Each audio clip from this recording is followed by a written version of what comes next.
आत्मने नमः।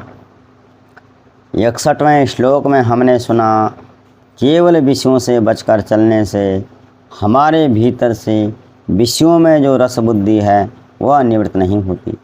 अगर हम अपने प्रयास से विषयों के सेवन से अपने आप को बचाकर चलते हैं तो हमारी उस विषय के सेवन के प्रति जो राग है, जो रस है, वह समाप्त नहीं हो जाता। केवल विषय सेवन से बचे हैं, रस बुद्धि से नहीं बचे। और अगर भीतर से भगवान के प्राण, भगवान से भरोसा करके चलते हैं तो हमारी बुद्धि स्थिर रहती है। और जब हमारी बुद्धि स्थिर है तो इंद्रियाँ भी हमारे बस में रहती हैं। जैसे मिठाई की दुकान पर मिठाई बनाने वाला दुकानदार और ग्राहक दोनों खड़े हैं, दोनों ही मिठाई के संपर्क में हैं, पर दोनों का मिठाई के प्रति जो राग है वो अलग अलग है। खरीदने वाला तरस रहा है चखने के लिए और बेचने वाले का तो उसके प्रति इतना राग है नहीं, क्योंकि उसने बनाई है तो उसके गुण दोष को उसका पता है, इसलिए उसके प्रति उसके रस बुद्धि नहीं है। तो कहने का मतलब है कि भगवान के प्राण होने से इंद्रियां बस में होकर रस बुद्धि से निवृत्त हो ही जाएंगी। और अगर हम भगवान के प्राण न हुए तो क्या होता है? तो भगवान जी से सुनते हैं गीता जी के 2 अध्याय का 62वां और 63वां श्लोक। ध्यायतो विषयान् पुंसः संगस्ते सुपजायते, संगा संजायते कामः, कामात् क्रोधो अभिजायते, क्रोधात् भवति सम्मोहः, सम्मोहात् स्मृति विभ्रमः, स्मृति भ्रंशात् बुद्धिनाशो, बुद्धिनाशात् प्रणश्यति। भगवान जी कहते हैं कि विषयों का चिंतन करने वाले पुरुष की उन विषयों में आसक्ति हो जाती है। आसक्ति से उन विषयों की कामना उत्पन्न होती है और कामना में विघ्न पड़ने से क्रोध उत्पन्न होता है। क्रोध उत्पन्न होने से मूढ़ भाव उत्पन्न हो जाता है। मूढ़ भाव से स्मृति में भ्रम हो जाता है और स्मृति में भ्रम हो जाने से ज्ञान शक्ति का नाश हो जाता है, अर्थात बुद्धि का नाश हो जाता है। और बुद्धि का नाश हो जाने से यह मनुष्य अपनी स्थिति से गिर जाता है। अब इसको अपनी समझ से समझते हैं।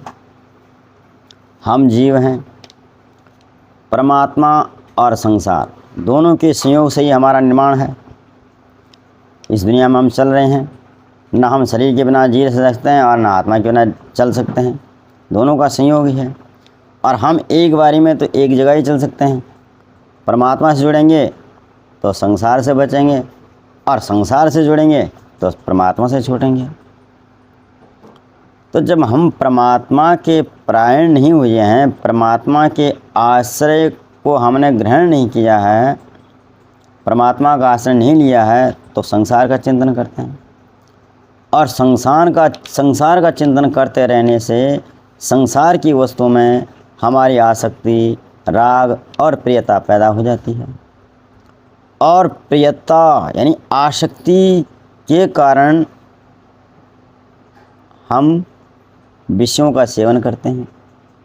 अब विषयों का सेवन चाहे मन से करें या शरीर से, उन विषयों के सेवन से जो सुख होता है उस सुख के कारण विषयों में प्रियता पैदा हो जाती है। और प्रियता होने के कारण बार बार उस विषय का चिंतन होता है। चिंतन के कारण उस वस्तु को सेवन करने का, भोग करने का राग पैदा हो जाता है। चाहे हम उसका सेवन करें या न करें, लेकिन राग तो पैदा हो ही गया। और राग पैदा हो गया तो उस विषय को, जिससे राग हो गया है, उसको भोगने, प्राप्त करने की कामना पैदा हो जाती है कि ये वस्तु मेरे को मिले। हमारी कामना के अनुकूल अगर वे पदार्थ, वे वस्तुएं हमें मिलती रहती हैं तो हमें लोभ पैदा हो जाता है।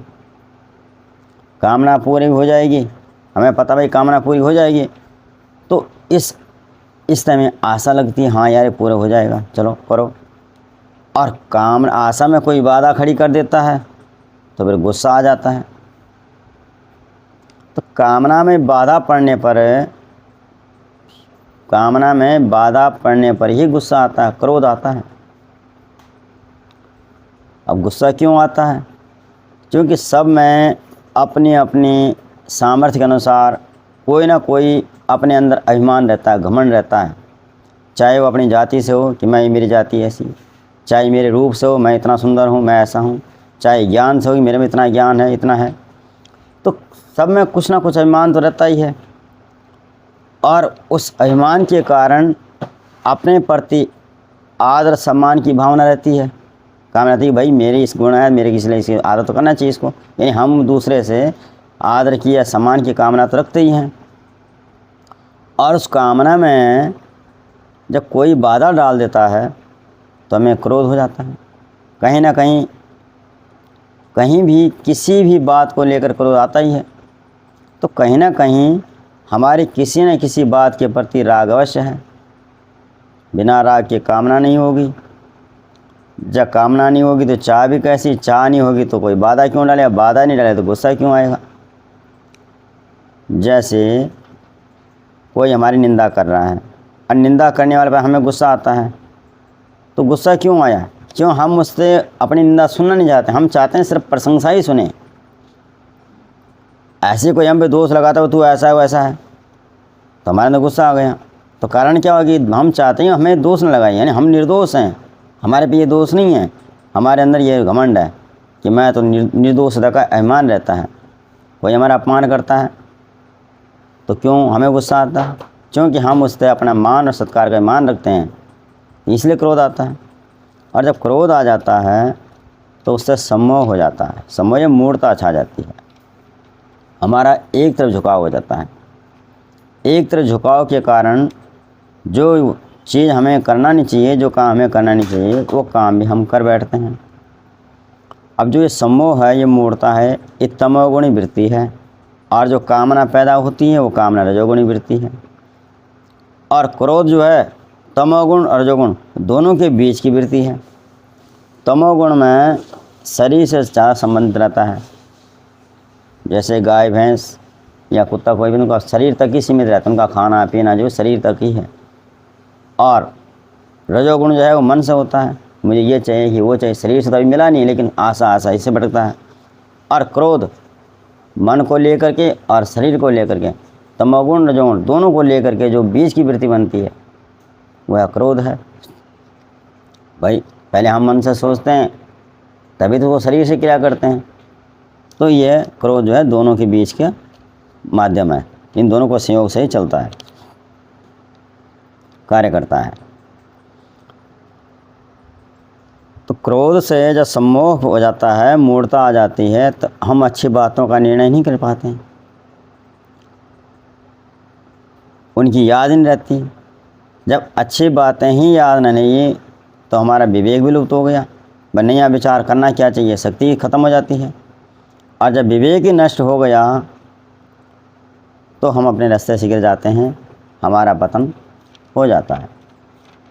विषयों के चिंतन से राग पैदा हुआ, राग से कामना पैदा हुई, कामना से लोभ, लोभ में बाधा पड़ी तो क्रोध, क्रोध से सम्मोह, सम्मोह से स्मृति नाश, और स्मृति नाश से बुद्धि का नाश, और बुद्धि का नाश से मनुष्य का पतन। इतना सब समझने में तो टाइम लगता है, समय लगता है।